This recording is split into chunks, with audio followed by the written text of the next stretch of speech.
రాజగోపాల్ రెడ్డి వ్యాఖ్యలపై సమాచారం సేకరిస్తున్నాం. పిసిసి క్రమశిక్షణ కమిటీ చైర్మన్ మల్లు రవి. ఆయనని ఎక్కువ గట్టిగా గెలుక్కోవద్దు, నేను ముందే చెప్తున్నా. రాజగోపాల్ రెడ్డి అనేట ఆయన ఎక్కువ గట్టిగా గెలుక్కుంటే ఈ ప్రభుత్వానికి బీటలు వారే అవకాశం ఉంటుంది. ఎందుకంటే నేను ఉమ్మడి నల్గొండ జిల్లా వాసిగా నాకు కూడా తెలుసు. ఎందుకు ఆయన క్యాపబుల్ ఏంటో కూడా నాకు తెలుసు. సరే, ఒక బై ఎలక్షన్లో ఏదో ఓడిపోవచ్చు, లేకపోతే ఏదైనా జరగవచ్చు, ఏమైనా జరగవచ్చు. కానీ నిజంగా కోమటిరెడ్డి రాజగోపాల్ రెడ్డి కనుక నల్గొండ జిల్లాలో కాంగ్రెస్ పార్టీకి ఎదురు తిరిగితే అది రాజకీయ పరిణామాలు చాలా తీవ్రంగా ఉండబోతాయి. నల్గొండ జిల్లా వ్యాప్తంగా దాని ఇంపాక్ట్ పడబోతుంది. ఎందుకంటే సరే, ఏదో మంత్రి పదవి అంటున్నారు. ఖమ్మం జిల్లాకు 3 మంత్రి పదవులు ఇచ్చినప్పుడు నల్గొండ జిల్లాకు 3 మంత్రి పదవులు ఇస్తే ఏం జరిగింది, ఏం పోతుంది? ఆయన క్రమశిక్షణ కమిటీ, అసలు క్రమశిక్షణ కమిటీకి సంబంధించిన మల్లు రవి మీద వేయాలి.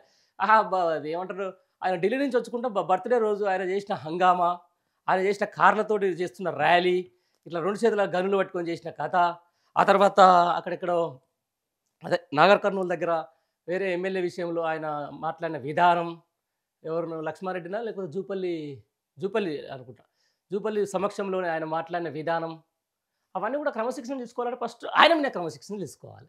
చూద్దాం ఒకసారి ఆ వార్త కూడా లోపలికి వెళ్ళి ఒకసారి ప్రయత్నం అయితే చేద్దాం. ఏదేమైనా రాజగోపాల్ రెడ్డి గారికి మంత్రి పదవి రావాల్సిందే.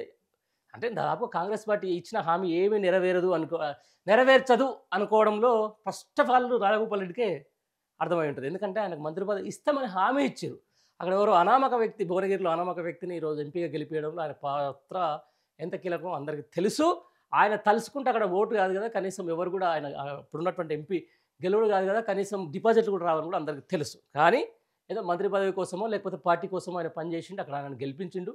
ఆయనకు మంత్రి పదవి వీళ్ళు ఆఫర్ కూడా చేసిండు. ఇప్పుడున్నటువంటి ముఖ్యమంత్రి నేరుగా ఆయన పోయి భోజనం చేసిండు. ఆ తర్వాత ఇప్పుడు మొండిసే చూపిస్తే ఎవరికైనా కోపం వస్తుంది. రాజగోపాల్ రెడ్డి కోపం రావడం తప్పలేదు, ఎందుకంటే కొంచెం ఆత్మాభిమానం గల్లోడు, ముందు నుంచి కూడా మాట పడినోడు, ఆ తర్వాత రకరకాలుగా ఉంటుంది ఆయన అక్కడ ఇన్ఫ్లుయెన్స్. కాబట్టి చూడాలి మరి ఏం జరుగుతుందో ఏం కదా దాని మీద. రాజగోపాల్ రెడ్డి వ్యాఖ్యలపై సమాచారం సేకరిస్తున్నాం. సీఎం రేవంత్ రెడ్డిపై ఎమ్మెల్యే కోమటిరెడ్డి రాజగోపాల్ చేసిన వ్యాఖ్యలపై సమాచారం సేకరిస్తున్నామని, దానిపై తర్వాత జరిగే సమావేశాలు చర్చిస్తామని పిఎస్సి క్రమశిక్షణ కమిటీ చైర్మన్ మల్లు రవి. ఇంకా సమాచారం సేకరించడం అండి, డైరెక్ట్ ఆయన అందరి ముంగటనే మాట్లాడండి కదా, ఇంకా దాంట్లో సమాచారం ఏముంది?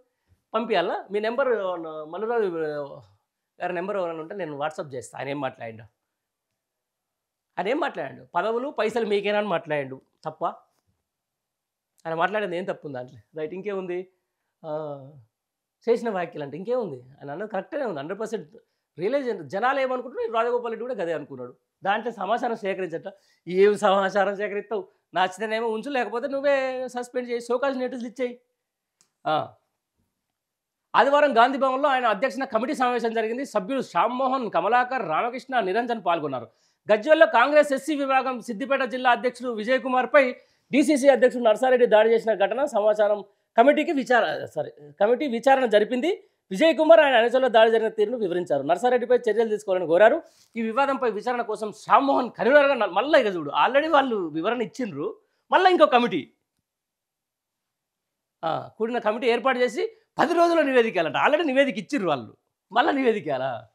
రవి మీడియాకు తెలిపారు. ఈ కమిటీ ఈ నెల 19న సమావేశమై విచారణ జరుపుతుందన్నారు. విజయ్ కుమార్పై దాడి ఘటన ఆ జిల్లా ఇన్ఛార్జి మంత్రి వివేక్ సమక్షంలో జరిగిందని, ఆయనను కూడా అడిగి వివరాలు సేకరించడం ఏంది? సోషల్ మీడియా కనపడుతూనే ఉంటాయి కదా. ఏం అంటే పేపర్లు రాసేది అంత తప్ప అనుకుంటారా, లేకపోతే నిజంగా పేపర్ అని నమ్మట్లేదా, లేకపోతే సోషల్ మీడియా నమ్మట్లేదా? అంటే ఏమన్నా ఏ వీడియోలు ఇప్పుడు మీరు చేస్తేనేమో నిజమైన వీడియోలు, బయట వాళ్ళు చేస్తేనే ఏ వీడియోలు, అంతేనా? బాగుంది. రైట్, ఇంకొకటి,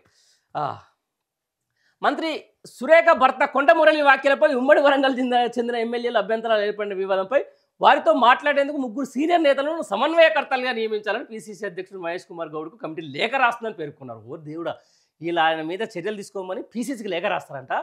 లేచి మళ్ళీ దానికి 3 కమిటీలు లేమని చెప్పేసి, అమ్మో, వరంగల్ నేతల మధ్య సఖ్యత కోసం సమన్వయకర్తలు కృషి చేస్తారన్నారు. బాగుంది.